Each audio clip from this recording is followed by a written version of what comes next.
बिस्मिल्लाहिर्रहमानिर्रहीम। अस्सलाम वालेकुम वरहमतुल्लाहि वबरकातुहू। सलाम और हम ऑफिशियल चैनल में आप सबको खुश आमदीद कहता हूँ। इस वीडियो को आखिर तक ज़रूर देखिएगा और सवाब की नीयत के साथ शेयर भी कीजिएगा। अगर आप चैनल पर नए हैं तो चैनल को ज़रूर सब्सक्राइब करना ना भूलें। हम अक्सर कहते हैं कि अल्लाह ताला ने हमें ये नहीं दिया, अल्लाह ताला ने हमें गरीब कर दिया, अल्लाह ताला ने हमसे ये चीज़ ले ली, लेकिन वो हमारे हक़ में बेहतर है भी या नहीं।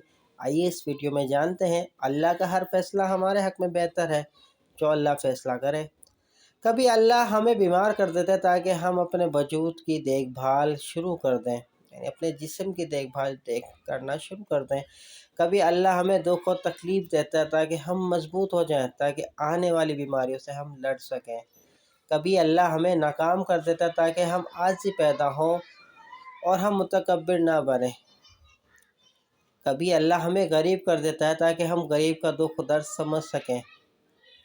कभी अल्लाह हमसे कोई चीज़ वापस ले लेता है ताकि हम अपने पास मौजूद चीज़ों की कीमतें जान सकें। कभी अल्लाह हमें नुकसान पहुंचाता है ताकि हम अपनी गलतियों से सीखकर बड़े नुकसान से बच सकें। हमें पुख्ता यकीन होना चाहिए कि अल्लाह जो भी फ़ैसला करे वो हमारे हक़ में बेहतर है। देखा, अल्लाह हमारे हक़ में हमेशा बेहतर ही करता है।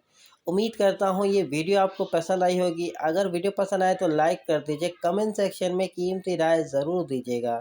चलता हूँ दोस्तों एक नई वीडियो में फिर आपके सामने हाज़िर होंगे। जब तक के लिए अस्सलाम वालेकुम वरहमतुल्लाहि वबरकातुहू।